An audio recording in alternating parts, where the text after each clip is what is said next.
আসসালামু আলাইকুম। সবার আগে বাছাই করা 10টি আন্তর্জাতিক খবর জানিয়ে দেব। প্রথমেই থাকছে শিরোনাম। তবে তার আগে অনুরোধ থাকবে ভিডিওটিতে একটি লাইক দিবেন।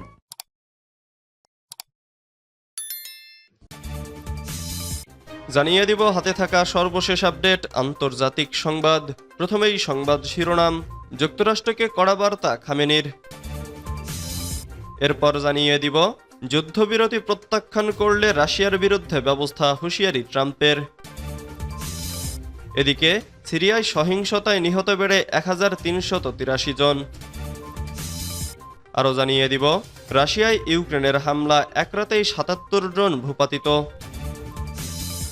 সর্বশেষ জানিয়ে দিব চীন ও পাকিস্তান দুই প্রতিবেশীর সঙ্গে যুদ্ধের আশঙ্কা ভারতের। এতক্ষণ শুনছিলেন সংবাদ শিরোনাম, এবারে বিস্তারিত। তবে অনুরোধ থাকবে ভিডিওটিতে একটি লাইক করবেন এবং কমেন্ট করে জানিয়ে দিবেন কোন জেলা থেকে আপনি আমাদের এই ভিডিওটি দেখছেন। যুক্তরাষ্ট্রকে কড়া বার্তা খামেনির। ইরানের সর্বোচ্চ নেতা আয়াতুল্লাহ সায়েদ আলী খামেনি যুক্তরাষ্ট্রকে বলেছেন, মার্কিন প্রশাসন যে কোনো ভুল সামরিক পদক্ষেপ নিলে ইরান তার দৃঢ় ও সুনির্দিষ্ট জবাব দেবে। বুধবার তেহরানে বিশ্ববিদ্যালয়ের ছাত্রদের সাথে এক বৈঠকে তিনি এই মন্তব্য করেন। খামেনি আমেরিকার সামরিক পদক্ষেপের হুমকিকে বিবেকহীন বলে প্রত্যাখ্যান করেন। তিনি জোর দিয়ে বলেন, একটি আঘাত এবং যুদ্ধ শুরু করার হুমকি একতরফা প্রক্রিয়া নয়। ইরান পাল্টা আক্রমণ করতে সক্ষম এবং অবশ্যই করবে। সর্বোচ্চ নেতা বলেন, যুক্তরাষ্ট্র এবং তাদের এজেন্টরা যদি ভুল পদক্ষেপ নেয় তাহলে তারাই সবচেয়ে বেশি ক্ষতির সম্মুখীন হবে। যুদ্ধ কোনো দিক থেকেই ভালো নয়। আমরা যুদ্ধ চাই না। তবে কেউ যদি পদক্ষেপ নেয় তাহলে আমাদের প্রতিক্রিয়া হবে দৃঢ় এবং সুনির্দিষ্ট। এদিকে পারমাণবিক কর্মসূচি নিয়ে যুক্তরাষ্ট্রের সঙ্গে আলোচনা করতে অস্বীকৃতি জানিয়েছেন ইরানের সর্বোচ্চ নেতা আয়াতুল্লাহ আলী খামেনি। তেহরান মার্কিন প্রেসিডেন্ট ডোনাল্ড ট্রাম্পের কাছ থেকে একটি চিঠি পাওয়ার খবর নিশ্চিত করার পর তিনি একথা জানিয়েছেন। এর আগে গত সপ্তাহে ট্রাম্প বলেছিলেন, ওই চিঠিতে এমন একটি চুক্তির বিষয়ে আলোচনার প্রস্তাব দেওয়া হয়েছে যা ইরানকে পারমাণবিক অস্ত্র গ্রহণ করা থেকে বিরত রাখবে এবং দেশটির সম্ভাব্য সামরিক পদক্ষেপের সম্মুখীন হওয়া এড়াতে সক্ষম হবে।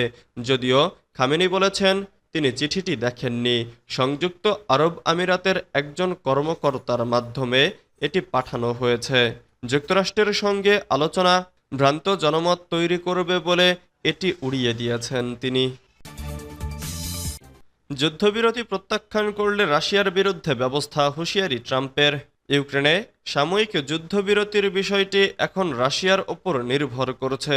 তবে ৩০ দিনের সাময়িক যুদ্ধবিরতির প্রস্তাবে রাশিয়া সম্মত না হলে মস্কোর বিরুদ্ধে কঠোর পদক্ষেপ নিতে যুক্তরাষ্ট্রের প্রতি আহ্বান জানিয়েছেন দেশটির প্রেসিডেন্ট ভলোদিমির জেলেনস্কি।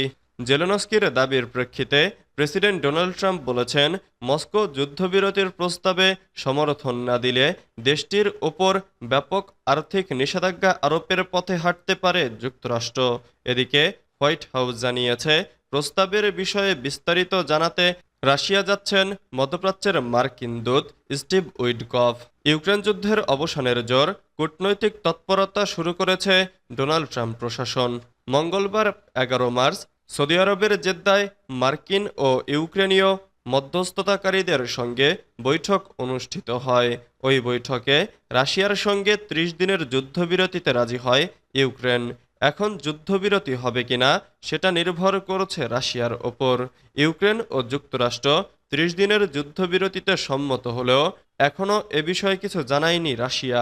সাময়িক যুদ্ধবিরতির প্রস্তাবে রাশিয়া সম্মত না হলে দেশটির বিরুদ্ধে কঠোর পদক্ষেপ নিতে যুক্তরাষ্ট্রের প্রতি আহ্বান জানিয়েছেন জেলেনস্কি।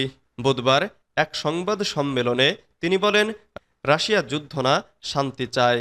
এবারই তা সবার সামনে স্পষ্ট হবে। যুদ্ধবিরতির আলোচনার মধ্যেও পাল্টাপাল্টি হামলা অব্যাহত রেখেছে রাশিয়া ইউক্রেন।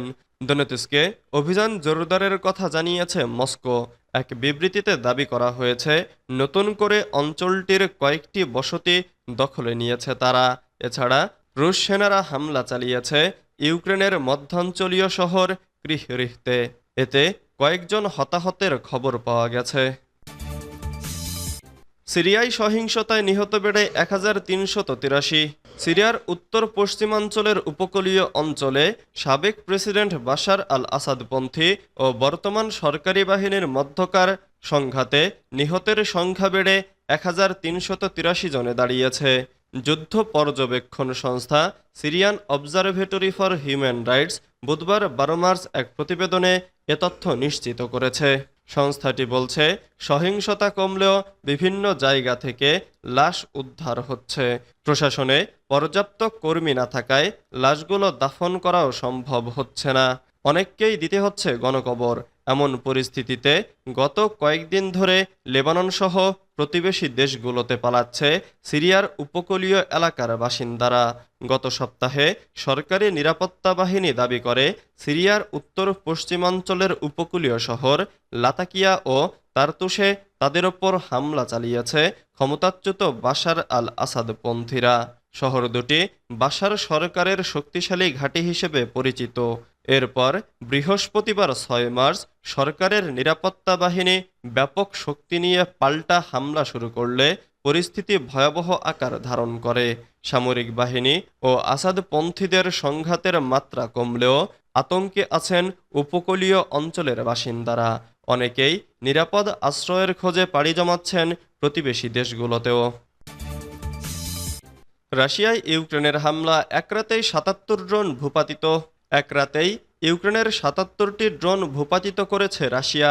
স্থানীয় সময় বৃহস্পতিবার 13 মার্চ রাশিয়ার প্রতিরক্ষা মন্ত্রণালয় এ তথ্য নিশ্চিত করেছে।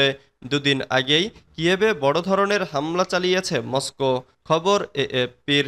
এক বিবৃতিতে রাশিয়ার প্রতিরক্ষা মন্ত্রণালয় জানিয়েছে, ইউক্রেন সীমান্তবর্তী পশ্চিম ব্রায়ানস্ক অঞ্চলে 30 ড্রোনের হামলা প্রতিহত করা সম্ভব হয়েছে এবং এসব ড্রোন ধ্বংস করা হয়েছে।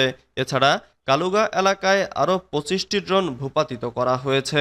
ওই বিবৃতিতে আরও জানানো হয়েছে যে তুরস্ক, ভোরোনেজ, রোস্তভ এবং বেলগোরদ অঞ্চলেও বেশ কিছু ড্রোন গুলি করে ভূপাতিত করা হয়েছে।